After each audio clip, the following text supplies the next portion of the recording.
नमस्कार दोस्तों। आपने देख ही लिया होगा कि स्क्रीन के ऊपर आज हम किस टॉपिक के ऊपर बात करने वाले हैं। Some common mistakes candidate often make when we prepare for and taking exam like AIBE। बहुत सारे ऐसे बच्चे हैं जो कॉमन मिस्टेक्स को रिपीटेडली करते हैं जब वो एग्ज़ाम के लिए अपने आप को प्रिपेयर कर रहे होते हैं तब, और जब वो एग्ज़ाम देने के लिए जाते हैं तब भी। तो वो कौन सी गलतियां हैं जिसके लिए आपको पहले से ही समझना पड़ेगा कि वो चीज़ें दोबारा से रिपीट ना हो या फर्स्ट टाइम भी आपके साथ रिपीट ना हो। तो मेरे साथ लास्ट तक बने रहें। आज इसी टॉपिक के ऊपर बात करने वाले हैं कि वो कौन सी ऐसी कॉमन मिस्टेक्स है जनरली बच्चे जो कर रहे हैं जब वो एग्ज़ाम की AIB जैसे एग्ज़ाम के लिए तैयारी कर रहे होते हैं तब कौन सी मिस्टेक्स करते हैं, और जब वो AIB का एग्ज़ाम देने के लिए जाते हैं तब वो कौन कौन से मिस्टेक्स करते हैं। तो मेरे साथ लास्ट तक बने रहिए, सुनिए इसको। here are more exam taking a preparation mistakes। वो कौन सी हैं प्रिपरेशन मिस्टेक्स? देखिए, जब आप प्रिपेयर कर रहे होते हैं अपने आप को AIB के एग्ज़ाम के लिए तब आप कौन कौन सी मिस्टेक्स करते हैं, पहले उसको सुनिए। Delaying study plan leads to last minute cramming, which is less effective for long term retention and understanding. Consistent study habits over time are more beneficial। आप क्या करते हैं, सोचते हैं अरे अभी तक कोई नोटिफिकेशन आया नहीं है, थोड़े दिन और रुक जाते हैं, कोई बात नहीं, लास्ट थोड़े 2-4 दिन 10 दिन पहले हमें पता लग जाएगा तब हम प्रिपेयर करेंगे। नहीं, लास्ट मिनट की जो क्रैमिंग है उसको बहुत लंबे समय तक आप रिटेन नहीं कर पाते हैं अपने ब्रेन के अंदर। लेकिन अगर आप कोई भी चीज़ कॉन्टिन्यूसली करते रहते हैं तो वो चीज़ ज़रूर से आपके दिमाग में बैठ जाती है। जैसे आपने सुना होगा कि किसी भी चीज़ के ऊपर बार बार हैमर मारने से वो चीज़ अपना आकार बदल लेती है, लेकिन अगर सिर्फ उसके ऊपर एक ही बार वार किया जाता है तब उसको आकार बदलने में टाइम लगता है। वैसे ही हमारा दिमाग भी होता है, अगर हम किसी भी चीज़ को बार बार रिपीट करते हैं तो वो बहुत लंबे समय तक के लिए हमारे दिमाग में बैठती हैं चीज़ें। लेकिन अगर हम लास्ट मिनट पे उसे क्रैम करना चाहते हैं तो बहुत सारी चीज़ें हमारे दिमाग से स्किप हो जाती हैं। तो इसके लिए ये बहुत इम्पॉर्टेंट है कि आप क्या करें कि लास्ट मिनट की क्रैमिंग करने से अच्छा है कि लॉन्ग टर्म रिटेंशन और अंडरस्टैंडिंग के लिए कंसिस्टेंटली पढ़ाई को करते रहें। लैक ऑफ स्टडी प्लान, आपके पास स्टडी प्लान ही नहीं है, आपको पता ही नहीं है कि कैसे पढ़ाई करनी है। आपके सामने 20 बेयर एक्ट पड़े हुए, आप कौन सा बेयर एक्ट उठाना है, इसको कैसे पढ़ाई करनी है आपको बिल्कुल भी समझ नहीं आता। और आप क्या करते हैं, 2 मिनट के लिए कोई बेयर एक्ट उठाया, उसको पन्ने पलटे और उसके बाद दोबारा उसे बंद करके रख दिया। क्यों? क्योंकि आपको पता ही नहीं है कि पढ़ाई करनी है तो कैसे करनी है। और ये एक दिन में नहीं आएगा, इसके लिए भी आपको कॉन्टिन्यूसली एफर्ट लगाने पड़ेंगे, हर रोज़ बेयर एक्ट खोलने पड़ेंगे, हर रोज़ बेयर एक्ट का इंडेक्स पार्ट पढ़ना पड़ेगा। Without a structured timetable, it's easy to miss covering essential topics। अब बहुत सारे essential topics को आप मिस कर देते हैं, leading to an incomplete understanding of the syllabus। A study plan helps in allocating adequate time to each subject and topic। देखिए, बहुत इम्पॉर्टेंट है, हर एक बेयर एक्ट को टाइम देना ज़रूरी है। अगर आप सोचते हैं कि ठीक है थोड़ा बहुत पढ़ लिया, थोड़ा बहुत छोड़ दिया, तो ऐसा नहीं करना है आपको।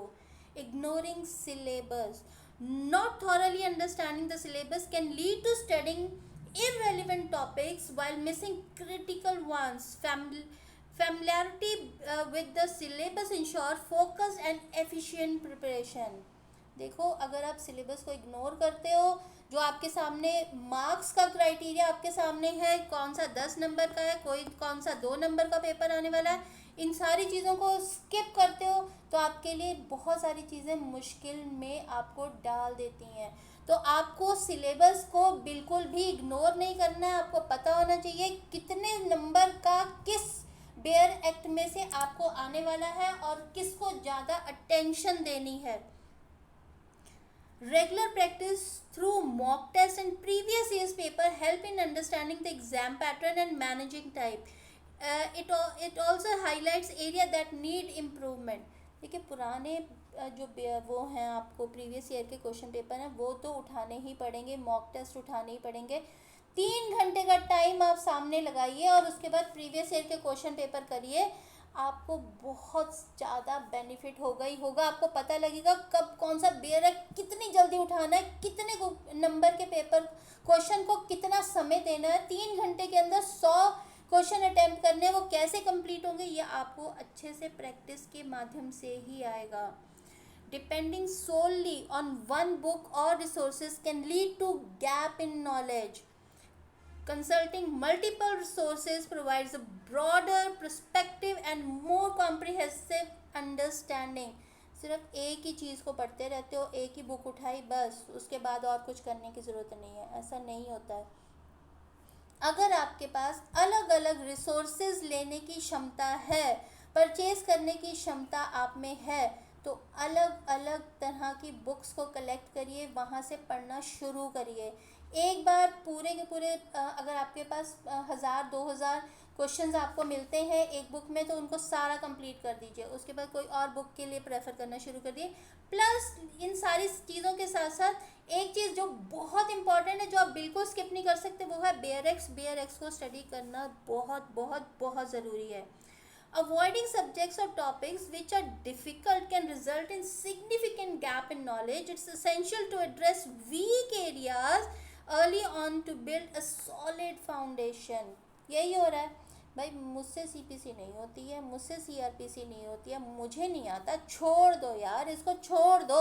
10 नंबर का पेपर मेरा सीआरपीसी में से आने वाला है, 10 नंबर का पेपर मेरा कॉन्स्टिट्यूशन ऑफ इंडिया में से आने वाला है, पर मेरे को ये समझ नहीं आते हैं भैया, मेरे बस का नहीं है, तो मैं इसको नहीं करता। वीक एरियाज को निगलेक्ट करने से आपकी प्रॉब्लम का सॉल्यूशन नहीं निकलेगा।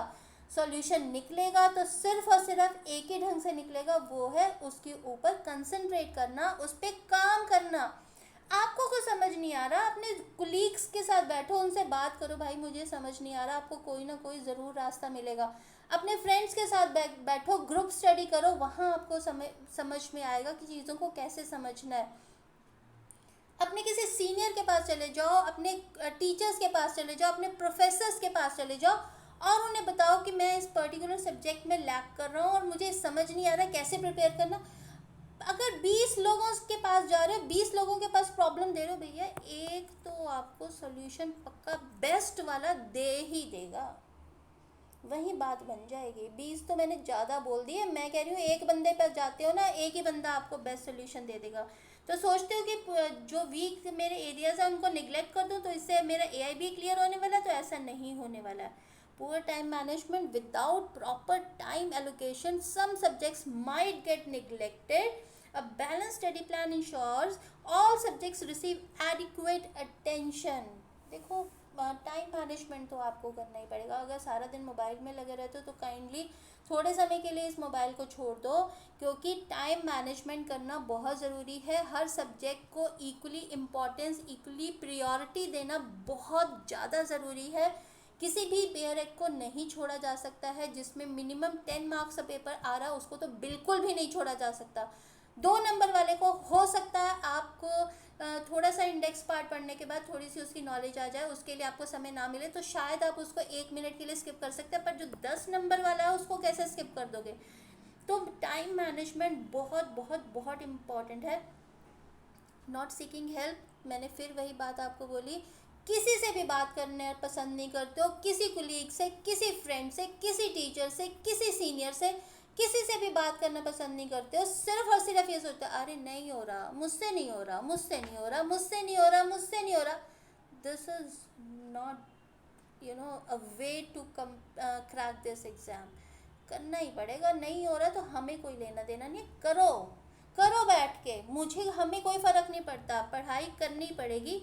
Failing to ask for help when needed can leave doubts unresolved, hindering understanding. Seeking clarification from peers, mentors, teachers can provide valuable insights. आपको अगर ये सोच रहे हो कि ये सब कुछ ना करने से मुझे कोई बेनिफिट होने वाला है कि मैं इन लोगों से बात ना करूं, मैं अपने आप कर लूँगा, तो ओवर कॉन्फिडेंस कई बार हमें नुकसान पहुंचा देता है। इन सब से बात करो, अपने टीचर से, अपने मेंटर से, इन अपने सीनियर से, अपने कुलीग से, सबसे बात करो, आपको कोई ना कोई बेस्ट सोल्यूशन पक्का मिल जाएगा। Exam taking mistakes. अब भैया अभी तो मैंने आपको ये बता दिया कि जब एग्ज़ाम के लिए प्रिपेयर करते हो तो किस तरह की मिस्टेक्स करते हो।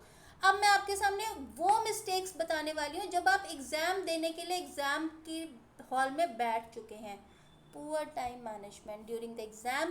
Spending too much time on different questions can result in not having enough time for easier ones. Time management strategies like allotting specific time slots for each question can help. आपको उन questions को जल्दी attempt करना है जिसमें आपके पास sections given हैं, या फिर मैगजीम्स आपको आती हैं, या आपको केस लॉज आते हैं, जिसमें आपको इजीली वो क्वेश्चन जो हैं वो इजीली बेयर एक्ट में से 1 मिनट में इंडेक्स पार्ट में से मिल जाते हैं। इनको आपको पहले समय देना है, प्रायोरिटी पर रखना है आपको इनको। लेकिन आपको जो दूसरे क्वेश्चन हैं जो नहीं आ रहे हैं उनको स्किप करते जाओ, स्किप करते जाओ। हो सकता है आप 100 में से 60 क्वेश्चन को अटेम्प्ट कर लेते हो जल्दी से, ठीक है ना। तो 1 घंटे में हो सकता है आप 60 क्वेश्चन देख लो। अभी 2 घंटे आपके पास पड़े हुए, उन 2 घंटे में से 40 क्वेश्चन आप आराम से कर लोगे, ठीक है ना। तो आपको प्रायोरिटी वाइज काम करना है कि किस क्वेश्चन को कितना समय देना है, और ये सारा कुछ आपको टाइम मैनेजमेंट एडवांस में आना चाहिए। घर से सीख के जाओ इसको। और वो कैसे आएगा? अगर प्रीवियस ईयर के क्वेश्चन पेपर अटेम्प्ट करते हो तो। Not reading instructions carefully. Misinterpreting the instructions can lead to answering questions incorrectly. Taking a few minutes to read and understand the instructions can prevent such mistakes. बहुत सारे बच्चों को यही नहीं पता लगता कि हमें ये पेपर को कैसे अटेम्प्ट करना है। कोई पेंसिल से भर रहा है, कोई रेड पेन से भर रहा है, कोई ब्लू पेन से भर रहा है, कोई ग्रीन पेन से भर रहा है। भैया आपको इंस्ट्रक्शन पार्ट जो है वो पहले से ही पढ़ के जाना चाहिए। घर के अंदर से आप पहले से ही पढ़ के जाएं। कोई आपका जो कुलीग या आपका फ्रेंड जो ऑलरेडी इस एग्ज़ाम को दे चुका है, अगर उनके पास कोई OMR शीट है जिसके ऊपर इंस्ट्रक्शन पार्ट लिखा हो, या नेट पे सब कुछ अवेलेबल है, आप नेट से पढ़कर जाएं कौन से इंस्ट्रक्शंस को फॉलो करना है। क्योंकि बाद में बच्चे आधा अधूरी इन्फॉर्मेशन भर के आते हैं और बाद में फिर रोते हैं कि मेरा पेपर हुआ, बहुत अच्छा हुआ, लेकिन मैंने फॉर्म अच्छे से भरा नहीं है, इस वजह से मेरा पेपर हो सकता है कैंसिल हो जाए। तो ये नौबत आनी नहीं चाहिए, इसीलिए आप पहले से ही इंस्ट्रक्शंस को केयरफुली स्टडी करके जाएंगे। If there is no negative mark, is better to attempt all questions. Learning questions and unanswered is a missed opportunity for potential marks. भी देखो, हमारा जो देश है वो थोड़ा बहुत तुक्के वाला और जुगाड़ू देश है, आपको पता ही है। तो अगर आपको लगता है कि मेरे 60 क्वेश्चन अटेम्प्ट हो चुके हैं और मैं 40 क्वेश्चन नहीं कर पा रहा हूँ, तो बिल्कुल भी कहीं से भी वो समझ नहीं आ रहे, तो आपको नेगेटिव मार्किंग ना होने की वजह से उसे भी अटेम्प्ट करना चाहिए बाय योर ओन नॉलेज। आप अपनी नॉलेज का इस्तेमाल कर सकते हैं, आप थोड़ा बहुत रिस्क लेते हुए तुक्का का इस्तेमाल कर सकते हैं, पर आपको किसी भी तरह से अनअटेम्प्टेड क्वेश्चंस को नहीं छोड़ना है। Anxiety can impair concentration and recall. Practicing relaxation techniques and mock exams under time conditions can help build confidence and reduce anxiety. कई बार लोग पेपर को देखते ही एकदम से निराश, हताश, यार ये क्या क्वेश्चन पेपर आ गया, मुझे कुछ भी नहीं आ रहा, इसका सो टिपिकल, इतना कॉम्प्लिकेटेड पेपर है, मेरे को कुछ भी समझ नहीं आ रहा। ऐसा नहीं है। ब्रीदिंग एक्सरसाइजेस की अभी से तैयारी शुरू करिए। अपने आप को रिलैक्स मोड में कैसे लेकर आना है, इसकी प्रैक्टिस आपको अभी से होनी चाहिए। ऑन द स्पॉट एग्ज़ाम के टाइम पे पैनिक होना या एंग्जाइटी हो जाना, ये कोई सॉल्यूशन नहीं है अपने आप को सिचुएशन में डालने का। तो इसीलिए आपके पास थॉरली ऐसी टेक्निक्स होनी चाहिए, आपको पता होना चाहिए, जहाँ पे आपको अपने आप को रिलैक्स करना है, अपने आप को कूल डाउन करना है, और उसके बाद आपको पेपर को अटेम्प्ट करना है। Overlooking easy questions. In a rush, candidates might skip easy questions or misread them. Reading each question carefully ensures that easy marks are not missed. आप लोग क्या करते हो भैया, जल्दी जल्दी अरे ये क्वेश्चन तो मुझे आता है, छोड़ो छोड़ो अगला देखते हैं, इसके बाद छोड़ो इसको मैं बाद में कर लूँगा, अच्छा ये क्वेश्चन इज कॉम्प्लिकेटेड, इसको देखते हैं, चलो बेयर एक्ट में ढूंढना शुरू किया 5 मिनट लगा दिए, ये तो नहीं मिल रहा है, चलो अगला, अरे ये क्वेश्चन तो मुझे आराम से आता है, ठीक है छोड़ो छोड़ो नेक्स्ट करते हैं। अरे ऐसा कुछ भी नहीं करना, जो आता है उसको अटेम्प्ट करो, साथ के साथ उसका OMR शीट में उसको भर दो, ताकि आपके पास अगर 50 या 60 मिनट में आप 50 या 60 क्वेश्चन को अटेम्प्ट कर देते हो, तो आपके पास जो 2 घंटे का समय अभी भी बचा हुआ है, उसके लिए आपके पास समय हो उन अनअटेम्प्टेड क्वेश्चंस को करने के लिए। तो इसीलिए इजी क्वेश्चन को ओवरलुक नहीं करना है। Answers that are not well organized can be difficult for examiner to follow, possibly affecting the marks awarded. Clear and structured answers are more likely to score higher. जिसमें आपको अच्छे से पता है उसको जल्दी जल्दी ख़त्म करो, उसको डिले करने का कोई फ़ायदा नहीं होता। Not revising answers or checking for mistakes can lead to unnecessary efforts. Allocating the last few minutes to review can help in correcting many mistakes. बहुत सारे बच्चे ऐसे होते हैं जो लास्ट मोमेंट पे दोबारा से अपने पेपर को क्रॉस चेक करते हैं कि भैया मैंने कोई गलती तो नहीं कर दी है, और यकीन मानिए कि बहुत सारे बच्चों को बहुत सारी मिस्टेक्स सच में मिल जाती हैं। तो ये लास्ट मिनट का जो रिव्यू है वो भी बहुत इम्पॉर्टेंट होता है। आपको पेपर करने के बाद एक बार ज़रूर अपने पेपर को रिव्यू करना है। Forgetting essential items like ID, admit card, stationery can cause unnecessary stress and waste time. Preparing a checklist for required items can help avoid this. ये लास्ट मोमेंट पे अगर आप अपना जो रोल नंबर है वही घर पे भूल जाते हो, या आईडी कार्ड भूल जाते हो, एनरोलमेंट नंबर भूल जाते हो, या आपके पास स्टेशनरी का सामान नहीं है, आपने बेयर एक्स भूल जाते हो, देखो ये सारी चीज़ें लास्ट मोमेंट में नहीं होनी चाहिए। आपके पास एक लिस्ट बनी होनी चाहिए पहले से ही, एडवांस में ही, कि आपको कौन कौन से चीज़ों को अपने साथ लेकर जाना है जो मैंडेटरी है, असेंशियल है, जिसके बिना आपकी एंट्री नहीं हो पाएगी, जिसके बिना आपका एग्ज़ाम नहीं हो पाएगा, और आप एग्ज़ाम को अच्छे से जानते हुए भी अच्छे से आप उसको नहीं कर पाएंगे। तो ये सारी चीज़ों की लिस्ट आपके पास ऑलरेडी होनी चाहिए। Overloading with information, trying to memorize too much information without understanding can be counterproductive. Focus on understanding concepts rather than rote learning. देखो बहुत सारी चीज़ों को याद करते रहना। मैं फॉर एग्जांपल आपको बोलूँ कि 100 केस लॉस को एक बार अच्छे से कर लो, आपने कहा अरे 100 केस लॉस को क्यों करूँगा, मैं तो 2000 केस लॉस को अच्छे से लर्न करके जाऊँगा। आई डोंट थिंक सो आपको कोई बेनिफिट होने वाला है। जो भी करो, जितना भी करो, वो इतना होना चाहिए कि आप उस चीज़ को अच्छे से अपने दिमाग में रख सकें और उसको रिपीट भी कर सकें। बहुत सारी इन्फॉर्मेशन इकट्ठी कर लेनी और उसके बाद उसको पढ़ ना पाना, ये भी आपके लिए इशू क्रिएट कर सकता है। Neglecting physical and mental health during preparation can lead to burnout. Regular breaks, healthy diet, adequate sleep are crucial for maintaining focus and energy. देखिए नींद लेनी भी ज़रूरी है, प्रॉपर डाइट लेनी भी ज़रूरी है, योगा भी करना भी बहुत ज़रूरी है, मेडिटेशन टेक्निक्स भी आपको आनी चाहिए, रिलैक्सेशन टेक्निक्स भी आपको आनी चाहिए, रेगुलर ब्रेक्स भी आपको लेने हैं, मेंटल हेल्थ का ध्यान भी रखना है, फिजिकल हेल्थ का ध्यान भी रखना है। ये सारी चीज़ें साइमल्टेनियसली चलेंगी, ये दोनों चीज़ें पैरेलली चलेंगी। ये नहीं हो सकता एक चीज़ को आपने स्किप कर दिया और दूसरी चीज़ को कंटिन्यू करते रहे। अगर इसको आप नहीं पैरेलली लेके चलते हो तो बड़ी जल्दी ये भी कहीं ना कहीं इफ़ेक्ट होने वाला है, इसीलिए अपनी हेल्थ का ध्यान रखें, अपने खाने का ध्यान रखें, अपनी डाइट का ध्यान रखें। Making significant changes to study methods or strategies just before the exam can be confusing. Stick to what has been practiced and refined over time. जो स्टडी टेक्निक आपने एक बार ऑप्ट कर ली उसको एज इट इज़ रखिए till you take your exam. Last moment पे अपनी स्ट्रैटेजी को चेंज कर देना आपके लिए बहुत कंफ्यूजिंग और आपके लिए बहुत ज़्यादा प्रॉब्लमेटिक हो सकता है। इसलिए कोशिश करिए कि अगर स्ट्रैटेजी को चेंज करना चाहते हैं तो वो पहले ही कर लीजिए, लास्ट मिनट पे करना आपके लिए प्रॉब्लम दे सकता है। A cluttered study space may be distracting. A clean and organized study environment help in maintaining focus. Obviously, आपका जो कमरा होना चाहिए साफ़ सुथरा, हवादार, प्रॉपर वहाँ पे लाइटिंग सिस्टम होना चाहिए, आपके बैठने का सिस्टम अरेंजमेंट प्रॉपर ही होना चाहिए। बहुत मेसी, गंदा, बदबूदार जगह पे अगर आप पढ़ाई करने जाते हैं तो आपके लिए वो ऑब्वियसली बहुत अच्छा इन्वायरमेंट आपको नहीं दे पाएगा। Avoiding these mistakes can significantly improve the effectiveness of preparation and performing during the exam. देखिए ये जो चीज़ें मैंने आपके लिए बताई हैं, इन चीज़ों को, इन मिस्टेक्स को अवॉइड करना भी साइमल्टेनियसली बहुत इक्वली इम्पॉर्टेंट है।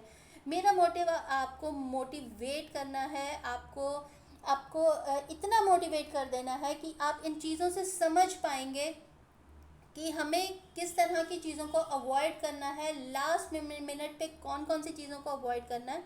ये सारी चीज़ें आपको बहुत बेनिफिट देने वाली हैं। इसके बाद अगर आप मुझसे कुछ भी और पूछना चाहते हैं, किसी भी और टॉपिक पे आप मेरे से इन्फॉर्मेशन लेना चाहते हैं, तो मैसेजेस के माध्यम से आप मुझसे जुड़ सकते हैं। और अगर आप कहेंगे तो मैं उस टॉपिक के ऊपर वीडियो भी बना दूँगी। आप मेरे को आप सब्सक्राइब करिए और मेरे चैनल को अगर इसको आपको लगता है कि इस वीडियो को किसी के साथ शेयर करना चाहिए तो काइंडली उसको शेयर करिए, क्योंकि आपकी एक शेयरिंग से पता नहीं कितने लोगों को बेनिफिट हो सकता है। मेरे साथ अंत तक बने रहने के लिए आपका बहुत बहुत शुक्रिया।